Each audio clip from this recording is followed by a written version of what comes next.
2026 நாம் தமிழர் அதிக வாக்குகளை வாங்குறதா, தமிழக வெற்றி கழகம் அதிக வாக்குகள் வாங்குறதா? எங்களை பார்த்தா உங்களுக்கு என்ன அவ்வளவு இழிவா இருக்கா? 33 வருஷம் என் தியேட்டர்ல போய் படம் பார்த்திருக்கீங்க, அதனால உங்களுக்கு நன்றி கடன் பட்டிருக்கேன். அதுக்காக நான் அரசியலுக்கு வந்து ஏதாவது செய்ய போறேன். அதே தியேட்டர்ல இருந்து வந்தவர் தான் அண்ணன் சீமான். யாரை ஒப்பிடுறாங்கன்னு பாருங்க. 1967 ஆட்சி மாற்றம் நிகழ்ந்த மாதிரி 2026 அவங்க ஆட்சிக்கு வர்றாங்க, வராம போறாங்க. நாம் தமிழர் ஆட்சிக்கு வர போக சொல்லு. அது தெரிஞ்ச நாயா இங்க வர்றேன், தெரியாம தான் இங்க வந்து குத்த வச்சேன்.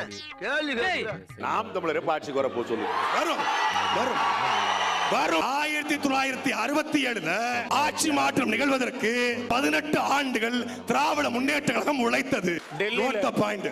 டெல்லியில அரவிந்த் கெஜ்ரிவால் எத்தனை வருஷம் போராடி வந்தாரு வேறு அரசியல் வேறு என்பதை மரியாதைக்குரிய அண்ணன் பக்காமாசுக்கு இந்த தேர்தல் காட்டும். இங்கதான் எம்ஜிஆர் முதலமைச்சர் ஆனாரு, இங்கேதான் ஜெயலலிதா முதலமைச்சர். பாடுபடு வயக்காட்டில் உயரம் முன்மதிப்பு அயல் நாட்டில் என்று பாடினார். இவரு தொட்டப்பட்ட ரோட்டு மண்ண முட்டை பரட்டா.